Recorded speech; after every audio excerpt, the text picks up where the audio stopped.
di sini saya akan menjelaskan apa itu kopi dan bagaimana pengolahan kopi, serta manfaat kopi dan kandungan yang ada pada kopi. Semua orang mungkin tahu dari mana kopi berasal, yaitu dari biji kopi yang digiling, namun mungkin tidak banyak yang tahu dari mana biji kopi itu sendiri berasal. Biji hitam yang mengilap ini berasal dari pohon kopi yang memiliki buah mirip ceri.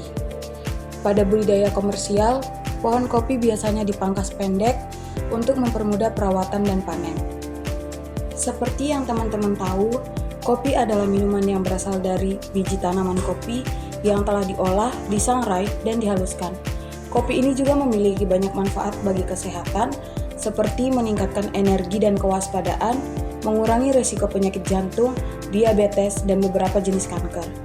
Kopi ini juga mengandung berbagai nutrisi dan senyawa aktif seperti kafein, antioksidan, dan asam klorogenat. Pada gambar di samping menunjukkan pohon kopi yang dalam ketinggian lebih dari 9 meter. Setiap bunga kopi ditutupi dengan daun hijau yang tumbuh berpasangan dan saling berhadapan.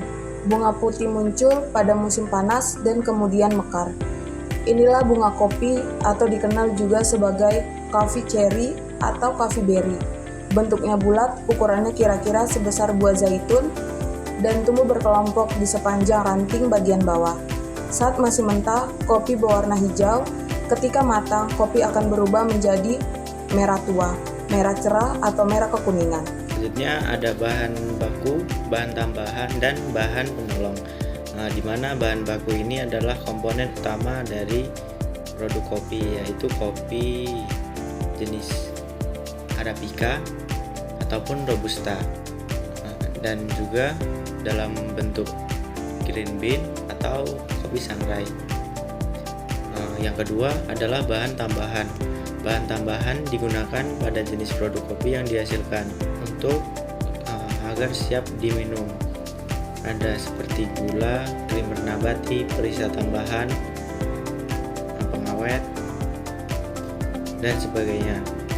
Yang selanjutnya ada bahan penolong. Penolong adalah tidak menjadi bagian dari produk akhir, tetapi dibutuhkan dalam proses produksi, seperti air, energi panas, pelarut, dan bahan pengemas. Oke, di sini saya akan menjelaskan proses pengolahan kopi, yang dimana proses pengolahan kopi yaitu suatu tahapan untuk menghasilkan rasa kopi yang khas. Nah, yang dimana yaitu melewati beberapa tahapan. Yang pertama yaitu panen. Nah, yang dimana biji kopi ini dipanen ketika sudah matang atau berwarna merah. Yang kedua yaitu sortasi, yang dimana dalam proses ini yaitu kita memisahkan biji kopi yang busuk, yang hijau atau yang sudah rusak. Nah, yang ketiga yaitu pengolahan. Nah, yang dimana dalam pengolahan ini tuh terdapat 3 proses. Yang dimana yang pertama itu proses basah. Proses basah itu buah kopi itu dikupas dengan menggunakan mesin fuller. Nah, yang kedua itu proses kering. Nah, yang dimana yaitu biji kopi itu dijemur tetapi tidak dikupas. Nah, yang ketiga yaitu proses semi basah. Nah, atau digiling basah dan tidak dikupas dari kulitnya. Nah, terus tahapan yang keempat yaitu pengeringan.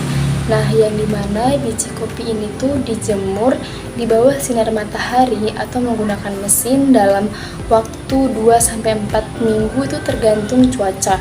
Nah, yang kelima yaitu pengupasan, yang dimana biji kopi itu dikupas ketika sudah melewati proses semi basah itu. Nah, yang ketujuh yaitu sortasi dan grading, yang dimana yaitu kita tuh memisahkan ukuran, berat, dan kualitasnya. Nah, terus yang ke-8 yaitu proses penyimpanan, yang dimana proses penyimpanan itu tuh dalam kondisi kering dan sejuk. Nah, misalnya dimasukin ke dalam karung atau wadah lainnya. Nah, yang ke-9 yaitu disangrai untuk menghasilkan biji kopi yang khas. Produk turunan kopi merupakan hasil diversifikasi dari biji kopi yang diolah lebih lanjut untuk menghasilkan berbagai jenis produk dengan nilai tambah yang tinggi. Salah satu bentuk produk yang paling umum adalah kopi instan, yaitu kopi yang telah diekstrak dan dikeringkan sehingga dapat langsung diseduh tanpa perlu disaring. Selain itu, terdapat pula ekstrak kopi cair dan konsentrat kopi yang banyak digunakan dalam industri makanan dan minuman sebagai bahan dasar atau penambah rasa. Minuman kopi siap minum menjadi produk populer di pasaran, hadir dalam berbagai kemasan praktis seperti botol dan kaleng. Tidak hanya terbatas pada konsumsi, kopi juga dimanfaatkan dalam bidang kosmetik, misalnya dalam bentuk minyak kopi dan scrub dari ampas kopi yang dikenal memiliki sifat antioksidan dan eksfoliatif. Ampas kopi pun dikembangkan menjadi pupuk organik, kompos, dan sumber energi alternatif seperti briket dan bioetanol. Inovasi terhadap produk turunan kopi tidak hanya memperluas pasar, tetapi juga mendorong pemanfaatan limbah kopi secara berkelanjutan sejalan dengan tren ekonomi sirkular di industri pertanian dan pangan.